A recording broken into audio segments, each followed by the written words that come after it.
Hi friends, welcome to Poorva's kitchen. ఈరోజు వీడియోలో methi chicken ఎలా చేయాలో చూపించబోతున్నాను. మెంతికూరతో చికెన్ చాలా టేస్టీగా చాలా బాగుంటుంది. ఇక ఈ టేస్టీ రెసిపీని ఎలా చేయాలో చూద్దాము. ప్యాన్ హీట్ అయ్యాక 4 టేబుల్ స్పూన్ల ఆయిల్, 1 టేబుల్ స్పూన్ షాజీరా, ఒక బిర్యానీ ఆకు, ఒక స్టార్ అనైస్, ఒక జావిత్రి, 2 యాలకులు, 2 లవంగాలు, 2 సన్నగా తరిగిన పచ్చిమిర్చి వేసుకుని బాగా వేపుకోవాలి.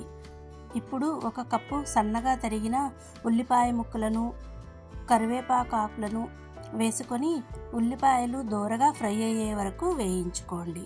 చూడండి, ఆనియన్స్ చక్కగా ఫ్రై అయ్యాయి. ఇప్పుడు 1 టేబుల్ స్పూను అల్లం వెల్లుల్లి పేస్ట్ వేసుకొని అది పచ్చివాసన పోయి సువాసన వచ్చేంత వరకు వేయించుకోండి. అల్లం పేస్టు బాగా వేగి మంచి వాసన వస్తున్నప్పుడు 1 కప్పు శుభ్రంగా కడిగి పెట్టుకున్న మెంతికూర ఆకులను ఈ తాలింపులో జోడించండి. ఈ మెంతాకును కూడా చక్కగా నూనెలో ఫ్రై చేయండి. మెంతాకు వేయడం వలన కర్రీ చాలా బాగుంటుంది. చూడండి, ఇప్పుడు మెంతాకు చక్కగా వేగిపోయింది. ఇప్పుడు శుభ్రంగా కడిగి పెట్టుకున్న 1/2 కేజీ చికెన్ను ఈ తాలింపులో వేసి అడుగు పట్టకుండా ఒకసారి కలపండి.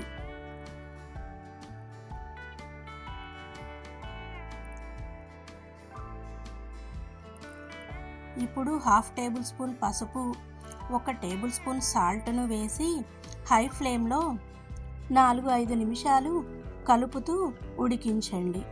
ఇలా హై ఫ్లేమ్లో ఉడికించడం వలన కర్రీ చాలా త్వరగా కుక్ అవుతుంది. ఇప్పుడు ఫ్లేమ్ను మీడియంలోకి అడ్జస్ట్ చేసి మరో 10 నిమిషాలు మూత పెట్టి ఉడికించండి. ఇప్పుడు కర్రీ 50% వరకు కుక్ అయిపోయింది.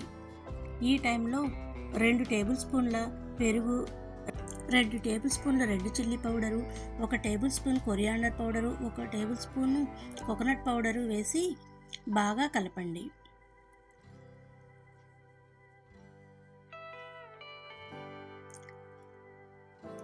మసాలా అంతా ఒకసారి బాగా కలిసాక గ్రేవీ కన్సిస్టెన్సీకి తగ్గట్టు 1 కప్పుడు వాటర్ని యాడ్ చేయండి.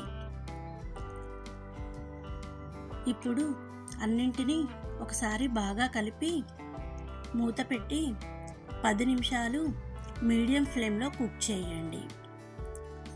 10 నిమిషాల తర్వాత మనకు కర్రీ రెడీ అయిపోయింది. చూడండి, గ్రేవీ కూడా చక్కగా ఉడికింది.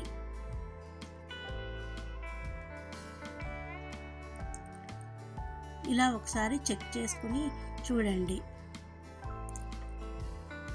ఈ టైంలోనే 1/2 టేబుల్ స్పూన్ చికెన్ మసాలా, కొత్తిమీర ఆకులను వేసి ఒకసారి కలిపి స్టవ్ ఆఫ్ చేయండి.